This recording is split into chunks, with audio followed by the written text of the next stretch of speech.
ओम नमो भगवते वासुदेवाय।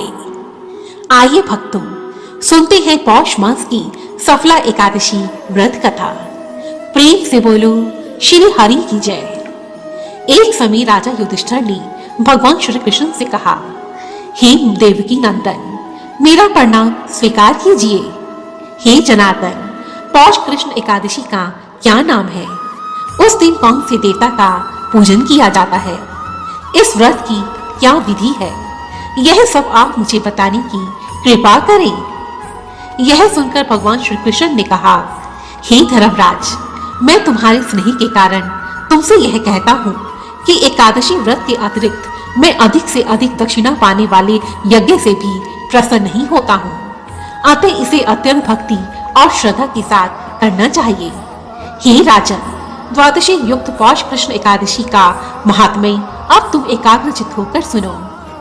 इस एकादशी का नाम सफला एकादशी है। इस एकादशी के देवता श्री नारायण भगवान है। हे राजन, जिस प्रकार नागों में शेष नाग, पक्षियों में गरुड़ पक्षी, सभी ग्रहों में चंद्रमा, यज्ञों में अश्वमेघ और देवताओं में भगवान विष्णु श्रेष्ठ माने गए हैं, उसी प्रकार सभी व्रतों में एकादशी का व्रत सबसे अधिक श्रेष्ठ माना गया है। जो मनुष्य सदा एकादशी का व्रत करते हैं वे मुझे अत्यंत प्रिय है। अब मैं तुमसे इस व्रत की विधि कहता हूँ। मेरे इस व्रत के लिए ऋतु के अनुकूल फल, नारियल, नींबू, नैवेद्य आदि 16 वस्तुओं का संग्रह करना चाहिए। इस सामग्री से मेरी पूजा करने के पश्चात रात्रि जागरण करना चाहिए। इस एकादशी के व्रत के समान यज्ञ, तीर्थ, दान, तप तथा कोई दूसरा व्रत नहीं है। 5000 वर्ष तक तप करने से जिस फल की प्राप्ति होती है उससे भी अधिक फल सफला एकादशी का व्रत करने से प्राप्त होता है। हे राजन, अब मैं तुमसे इस व्रत की कथा को कहता हूँ। तुम इसे ध्यान पूर्वक श्रवण करो। प्राचीन समय की बात है। चंपावती नगरी में महिष्मान नाम का एक राजा राज्य करता था। उसके 4 पुत्र थे। उन सब में एक पुत्र का नाम लोमपक था। लोमपक अत्यंत ही महापापी और दुष्कर्मी था।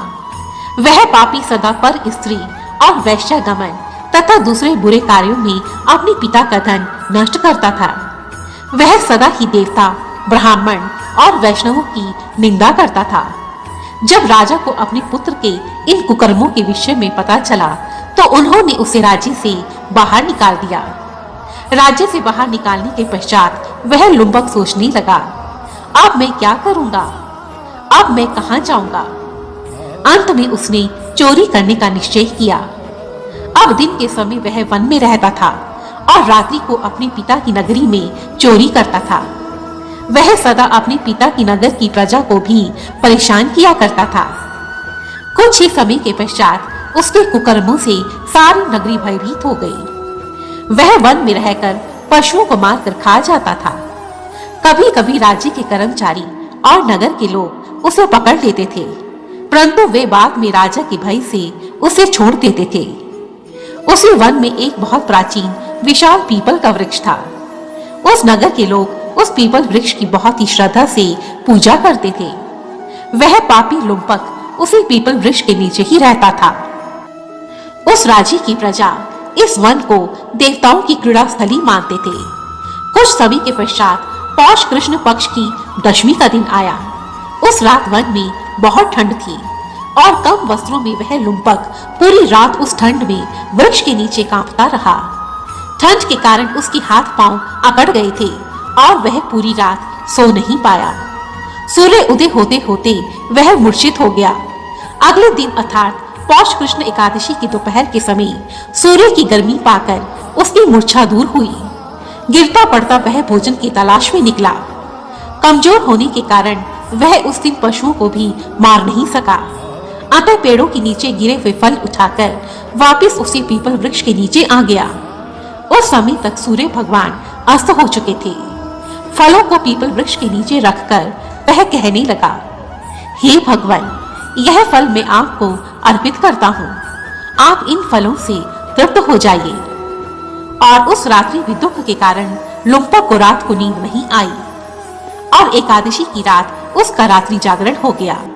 इस प्रकार अनजाने में ही लुम्पक द्वारा पौष कृष्ण एकादशी का व्रत संपन्न हो गया और लुम्पक द्वारा किए गए इस एकादशी के उपवास के कारण भगवान श्री नारायण अति प्रसन्न हो गए और लुम्पक के समस्त पाप नष्ट हो गए।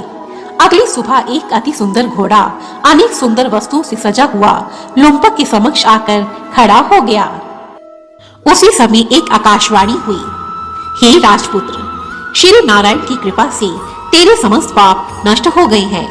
अब तू अपने पिता के पास जाकर राज्य प्राप्त कर। इस आकाशवाणी को सुनकर लुम्पक अति प्रसन्न हुआ और वह दिव्य वस्त्र धारण कर श्री हरि की जय हो ऐसा कहकर अपने पिता के पास वापस चला गया।